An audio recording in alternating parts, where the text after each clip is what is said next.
So finally, what is biasing?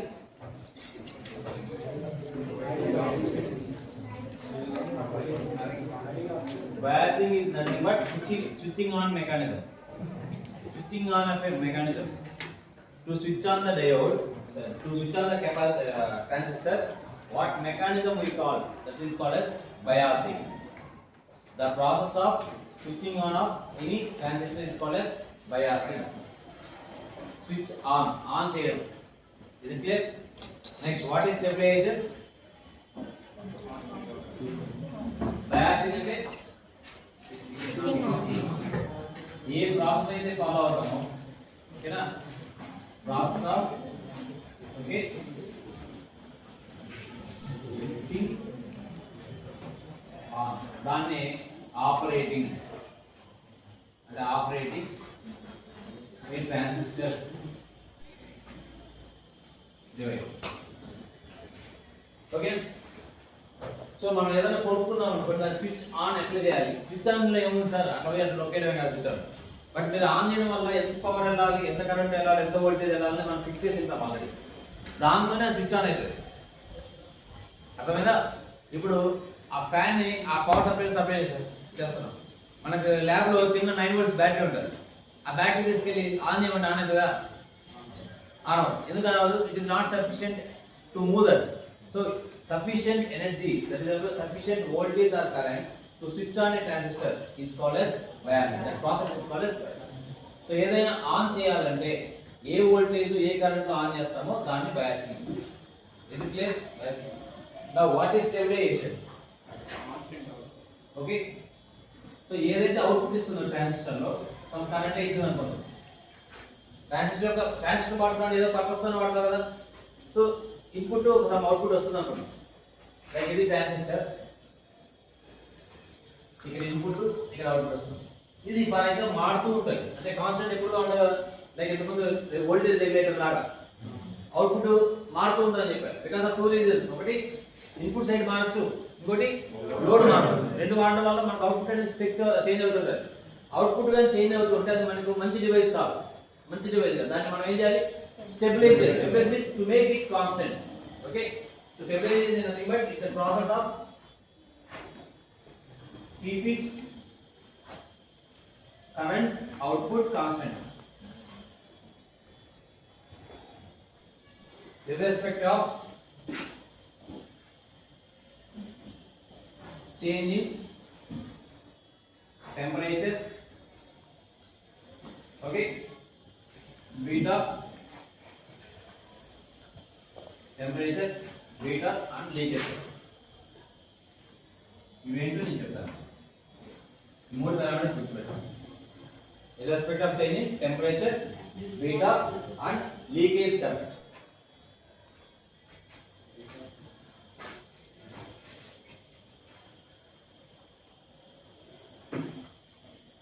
Is it clear? So the final objective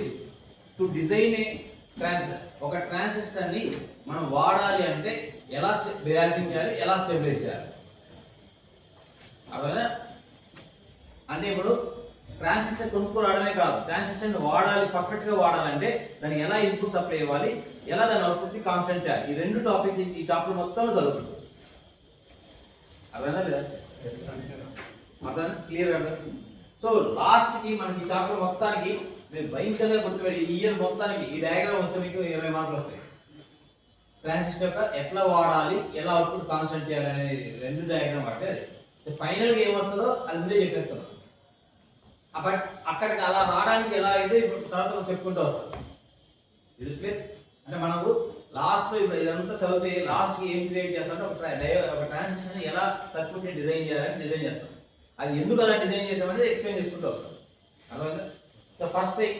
so we have transistor here. This bar is directly running. Okay. So here is P to N. This is the correct direction. Okay. NP is NPN transistor. This one. This NPN transistor ki ikkada diode unnate kada. What is the transistor? 2 diodes connected here. Back to back. So ఈ diode on చేయడం కోసం ఇక్కడ ఒక power supply పెట్టుకుంటా, power supply ఇక్కడ పెట్టుకుంటా, ఈ గ్రౌండ్కి ఇచ్చుకుంటా, గ్రౌండ్ అంటే జీరో పవర్ సప్లై.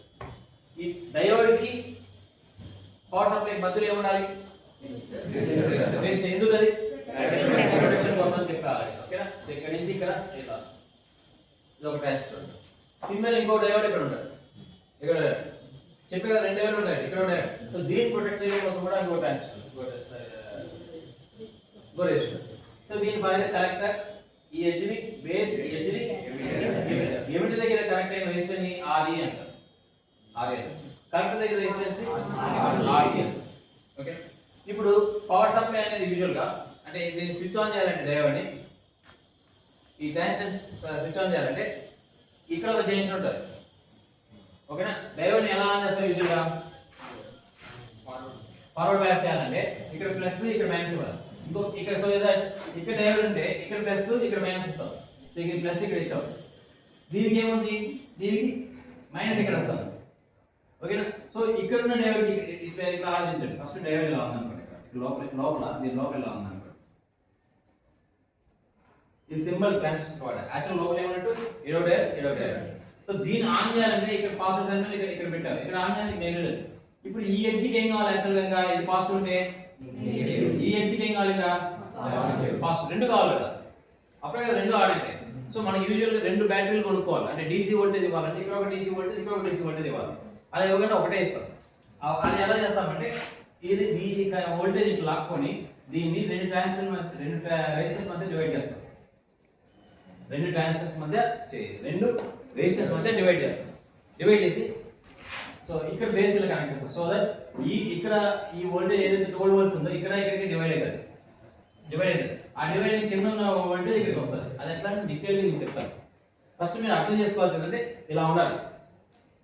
ఒక ట్రాన్సిస్టర్ ఆన్ చేయాలంటే ఈ రెసిస్టర్ ఇక్కడ ఉండాలి, ఎందుకు? ప్రొటెక్షన్ కోసం. ఈ రెసిస్టర్ ఇక్కడ ఉండాలి, ఎందుకు? ప్రొటెక్షన్ కోసం. ఈ రెసిస్టర్స్ ఇక్కడ ఉండాలి, ఎందుకు? దీనికి కావాల్సిన పవర్ సప్లై ఈ రూట్ లో రాదు కాబట్టి ఈ రూట్ నుంచి ఇట్లా, ఈ రూట్ నుంచి ఇట్లా తీసుకోవడానికి తీసుకొచ్చుకోండి. ఎందుకంటే మనకి ఇక్కడ మైనస్ ఇక్కడ ప్లస్ కావాలి కాబట్టి సో ఈ రూట్ లో ఇట్లే ఒకటే వస్తుంది. ఇంకో రూట్ లో ఇంకో రోడ్ తెచ్చుకున్నా, ఇక్కడ కింద రూట్ లో ఇంకోటి తెచ్చుకున్నా. సో దట్ దానికి రెజిస్టర్స్ వాడతాం. 4 రెజిస్టర్లు వచ్చాయి. Is it clear? Class correct అయితే ఆర్సెన్ ఈ రెజిస్టర్ ఏమన్నా. సో ఇక్కడ బేస్ దగ్గర కనెక్ట్ అయ్యాయి కాబట్టి ఇదొకటి, ఇది బేస్ సైడ్ కనెక్ట్ అయ్యాయి. సో దీన్ని RB1 అంట, దీన్ని RB2 అంట. Is it fine? బేస్ దగ్గర 2 ఉన్నాయి, RB1 RB2. Is it clear? Now ఇది ఒకటి లాస్ట్, ఇక్కడ ఒక కెపాసిటర్ కనెక్ట్ చేస్తాం. సో ఇక్కడ దీన్ని బేసిక్ కరెంట్ అయితే CV అంట కెపాసిటర్. ఎందుకు కనెక్ట్ చేస్తాం చెప్తాను మనం. ఓకే, నెక్స్ట్ కలెక్టర్ దగ్గర ఒక కెపాసిటర్ పెట్టుకుంటా, దీన్ని CC అంట. ఇక్కడ ఒక కెపాసిటర్ పెట్టుకుంటా, దీన్ని CE అంట. Is it clear? ఇప్పుడు ఇన్పుట్ ఇక్కడ ఇస్తాను నేను, ఇన్పుట్ ఇక్కడ ఇస్తా, అవుట్పుట్ ఇక్కడ తీసుకుంటా. అవుట్పుట్ అంటే ప్లస్ మైనస్. సో ఇక్కడ అవుట్పుట్ అనుకోండి, ఇక్కడ ఇన్పుట్ అంటే ఇక్కడ ఇస్తా.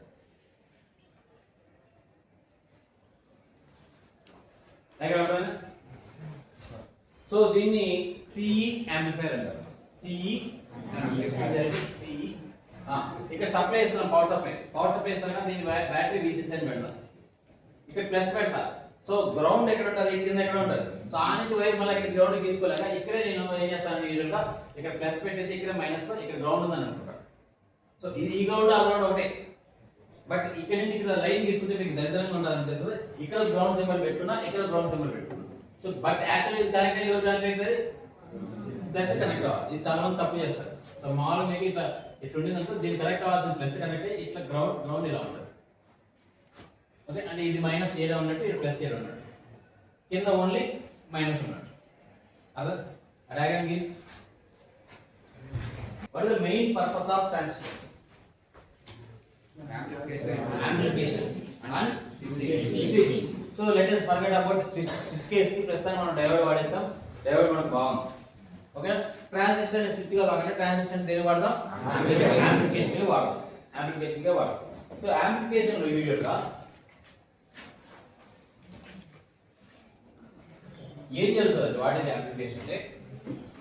ఓకేనా, నేనంటే సో ఇప్పుడు మీరు స్లోలో ఇట్లా పోతున్నారు, ఇట్లా పోతున్నారు.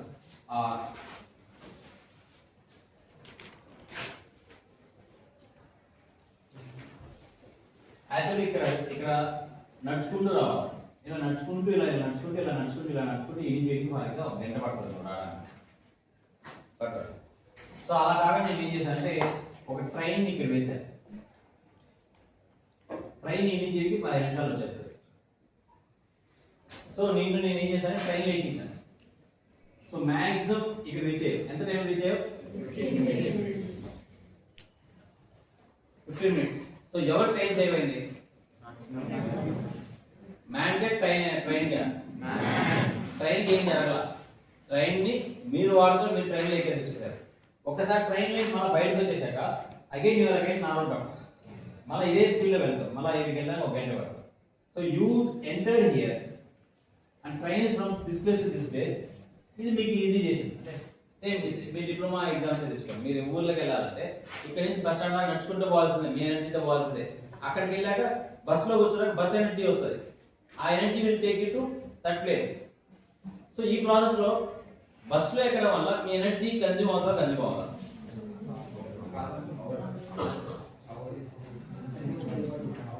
But it will have some effect. అంటే కొంచెం అలసిపోతారు, అంటే బట్ నడుచుకోబోయే అలసిపోయేంత కాదు. బట్ మీకన్నా మీ స్పీడ్ కన్నా ట్రైన్ స్పీడ్ ఫాస్ట్ ఉంది కాబట్టి దీంట్లో ఎక్కడం వల్ల మీకు టైం కలిసి వచ్చింది. అది ఎదురు గంటలు ఎక్కారనుకోండి, 1 గంట కన్నా 2 గంటలు. సో ఇక్కడ ఎవరు ఇంపార్టెంట్ మనకు? On which vehicle you are sitting here. What is amplification అంటే, సో మీకు లో స్ట్రెంత్ ఉంటే, లో సిగ్నల్ స్ట్రెంత్ ఉంటే హై సిగ్నల్ స్ట్రెంత్ తీసుకురావడం, అక్కడ కన్వర్ట్ చేయడం. Conversion of your low signal అంటే నీ బాడీలో ఎనర్జీ లేకపోతే నీ బాడీకి ఎనర్జీ ఎక్కువ ఇచ్చేసి, ఓకేనా, నేను స్ట్రెంత్ చేయడాన్ని యాంప్లిఫికేషన్ అంటారు. అది ట్రాన్సిస్టర్ చేస్తుంది. ట్రాన్సిస్టర్ ఎలా చేస్తుంది అంటే it's like A train concept. మీకేమో లో స్ట్రెంత్ ఉంది, ఇంత దూరం నడిచి రాలేదు, మీకేం చేస్తే ఒక ట్రైన్ వెహికల్ ప్రొవైడ్ చేస్తారు. ఆ ట్రైన్ మీరు ఎక్కేయడం వల్ల స్పీడ్గా వచ్చేస్తారు. Is it clear? సో అదే కాన్సెప్ట్ ఇక్కడ వాడదాం. సో ఇప్పుడు ఇక్కడ ఓకే, ఇది ఏమిటరు, ఇది బేస్, ఇది కనెక్ట్ అనుకోవాలి. ట్రాన్సిస్టర్ అలాగా ఇలా తీసుకున్నాను. సో ఇప్పుడు నేను ఇక్కడ నేను ఎక్కమని చెప్తాను, బస్సులో ఇక్కడ ఎంటర్ అవ్వమని చెప్తాను. Okay, you are entering here. So ఇక్కడ బయటకు వస్తాను, అంటే ఇక్కడ బయటకు వస్తాను. ఓకే, సో ఇప్పుడు కరెక్ట్గా నీ స్పీడ్ ఇప్పుడు నాలెడ్జ్ ఏం ఇట్లా ఇక్కడ నువ్వు నడుచుకోవాలి, ఇక్కడ బయటకు రావాలి. అంటే ఇక్కడ బస్సు ఎక్కుతున్నావు అంటే బస్సు తీసుకొచ్చి ఇక్కడ ఇస్తాను. సో ఆల్రెడీ నేను ఇక్కడ ఒక VCC పవర్ సప్లై ఆన్ చేసి ఇక్కడ నీకు ఎలక్ట్రాన్స్ ఫ్లోలో పెడతా. ఆల్రెడీ ఫ్లోలో మూవ్ అవుతుంటే ఎలక్ట్రాన్స్ అంటే లైక్ వాటర్ బాటిల్ వెళ్తుంది. నువ్వు ఇక్కడ బోట్ వేసుకుంది, ఆ వాటర్లో దిగేసాక ఆ వాటర్ నేను తీసుకెళ్ళిపోతే నువ్వు ఏం చేయాల్సిన అవసరం లేదు. సో ఈ నుంచి వచ్చేస్తావు బయటికి. వీడికి చూసేవాడికి ఏమనిపిస్తుంది, ఇది చాలా ఎనర్జీ వచ్చేసింది, ఆ ఊరి నుంచి దాకా సూపర్ స్పీడ్ వచ్చేసి సూపర్ మ్యాన్ ఇడా అనుకుంటాడు. బట్ సూపర్ మ్యాన్ ఎవరు ఇక్కడ? వాటర్. ఆ వాటర్ ఏం చేస్తుంది? సూపర్ స్పీడ్ ఓకేనా. ఇప్పుడు ఇది ఈ నుంచి ఇటుకెళ్ళి 15 నిమిషాల్లో తీసుకొస్తుంది. నువ్వు ఇటుకి వచ్చి నేను 5 నిమిషాల్లో వచ్చేయగలుగుతానని చెప్పగలవా? వాటర్ ఈ నుంచి ఇటు రావడానికి 10 నిమిషాలు పడుతుంది. నేను 5 నిమిషాల్లో నేను అక్కడికి వచ్చేయగలని చెప్పగలవా? నువ్వు దీని స్పీడ్ కన్నా ఇంకా మ్యాక్సిమం ఇది, దీనికన్నా తక్కువ రాగలవేమో, కానీ దీనికన్నా మించి అయితే రావు. ఎప్పుడు కూడా ఇక్కడ ఫర్ ఎగ్జాంపుల్ ఇప్పుడు వోల్టేజ్ కాన్సెప్ట్ తీసుకుంటా. ఇది ఒక 10 volts ఉంది అనుకో, 10 volts ఎనర్జీ అయితే ఇక్కడ ఫ్లో అవుతుంది వాటర్. సో నువ్వు ఇక్కడ 1 mV ఎక్కువ దీంట్లోకి. సో మాక్సిమం స్పీడ్ మీకు ఎంత రాగలదు, ఎంత ఎనర్జీ రాగలదంటే 10 volts రాగలదు. అంటే నీకు 1 mA 10 చేయగలను, కానీ 10 నుంచి నేను ఇంకా 15 volts 20 volts చేయలేను. Again, the energy has been converted. So ఇక్కడ ఉన్న ఎనర్జీ ఇట్లా పోతున్న ఆ ఎనర్జీని మనిషి తీసుకొని ఆ మనిషి ఆ ఎనర్జీని క్యాచ్ చేసుకుని ఇక్కడికి వచ్చేసాడు. Same concept. మిక్సీ కొనుక్కున్నారు మీరు, ఒక ఇంట్లో ఒక మిక్సీ కొనుక్కున్నారు. సో అవి యూజువల్గా బియ్యం అనుకో పిండి చేయాలంటే కూర్చొని దంచాలి, నీట్గా దంచి పిండి చేయాలి. ఓకేనా. సో మీ బాడీ ఒక కేజీ బియ్యం దంచే లోపల ఇంత కట్ చెప్తున్నా నిద్ర వస్తుందా మీకు? దేవుళ్ళు నిద్ర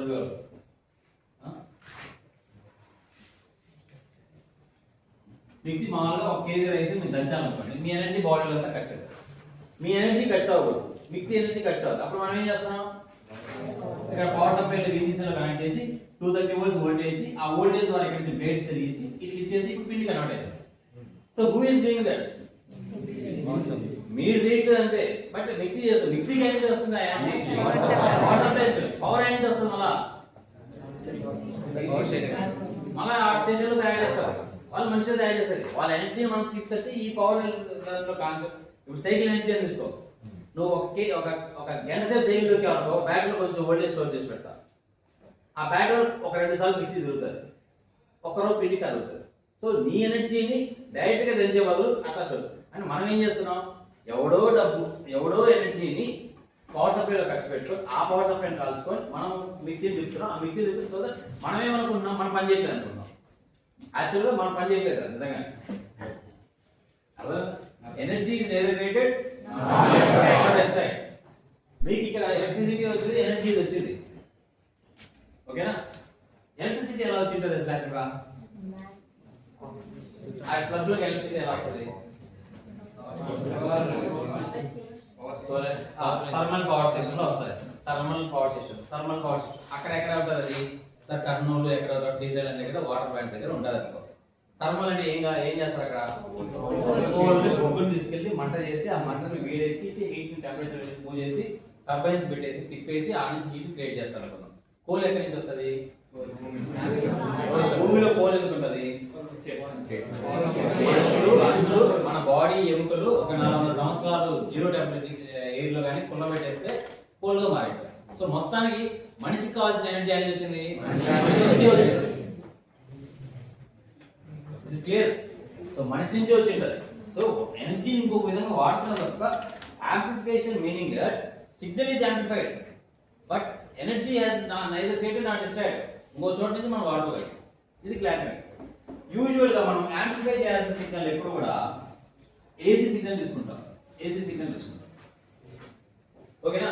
ఇప్పుడు ఇక్కడ వచ్చే సిగ్నల్ వాటర్ సిగ్నల్ అని చూసావా, ఇది ఏసీ ఉంటే అది డీసీ ఉండాలి, ఏసీ ఉండాలి యూజువల్ గా. ఎందుకు? ఈ ట్రైన్ ఎప్పుడు కాన్స్టెంట్ స్పీడ్ పోతూ ఉండాలి. ఇదే ఏసీ ఉంది, ఇదే ట్రైన్ ఒకసారి స్పీడ్ గా ఒకసారి స్లోగా, ఒకసారి స్పీడ్ గా ఒకసారి స్లోగా అంటే నువ్వు ఎనర్జీ తీసుకుంటావు లేదు నీకే తెలియదు. నువ్వు దూకే టైంకి ఆ నెగిటివ్ ఎనర్జీ ఉంది అనుకో, నువ్వు తిప్పి కొడతావు. అర్థందా? సో ఇది కాన్స్టెంట్ గా ఉండాలి. నువ్వు ఇట్లా ఆ సైడ్ అవుతున్నా పట్ల నువ్వు నడుచుకుంటావో పరిగెత్తుకుంటావో దూకిపో. నీలాగా బస్సు కూడా దూకకూడదు పిచ్చి పిచ్చిగా. అది బాగా స్టేబుల్ గా ఉంటే నువ్వు దూకే కాబట్టి దాని నుంచి క్యాచ్ చేసుకుంటావు. సో యూజువల్ గా ఈ ఇన్పుట్ సిగ్నల్ ని ఏమిస్తాం మనం?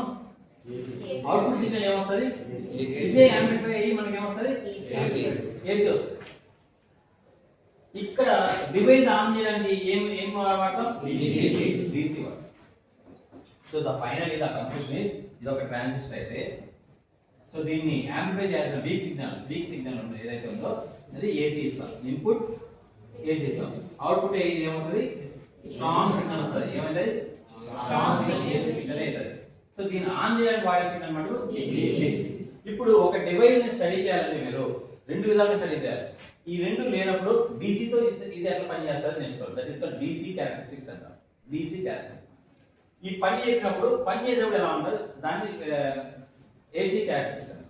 లైక్ మీలాగే ఇప్పుడు మీకు పని చెప్పినప్పుడు మీ బిహేవియర్ ఎలా ఉంటుంది? ఇప్పుడు అందరూ కూర్చున్న స్టూడెంట్స్ మంచోళ్ళు లాగా నీట్గా కూర్చున్నారు. నేను సాయంత్రం పూట ఎవరినైనా ఒక 10 ఎక్స్పెరిమెంట్స్ చేసుకొని రావాలి, రికార్డ్ రాసుకోవాలంటే పని చెప్పినప్పుడు మీ క్యారెక్టరిస్టిక్స్ మారిపోతాయి. So like this input output ఎలా ఉంటుంది? Without this మీ బిహేవియర్ మన everyone is unique here. Just switch on చేస్తే ఎలా ఉంటుందో ఆ క్యారెక్టరిస్టిక్స్ ఏమంటాం? DC characteristics. ఆన్ అయ్యాక ఇన్పుట్ ఇచ్చి అవుట్పుట్ చెక్ చేస్తే దాన్ని ఏమంటాం? So every device in electronics, not only transistor, every device in electronics పని చేసేటప్పుడు దాని క్యారెక్టరిస్టిక్స్ ని AC క్యారెక్టరిస్టిక్స్ అంటాం. పని చేయగానే ఐడియల్ గా ఆన్ చేసి పెట్టుకున్నప్పుడు దాని క్యారెక్టరిస్టిక్స్ ని DC క్యారెక్టరిస్టిక్స్. సో రెండు చదవాలి.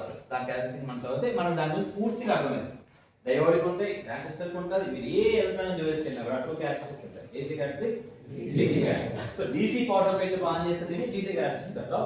ఆన్ చేశాక ఇది సప్లై చేయాలి, దీన్ని AC క్యారెక్టరిస్టిక్స్. రైట్?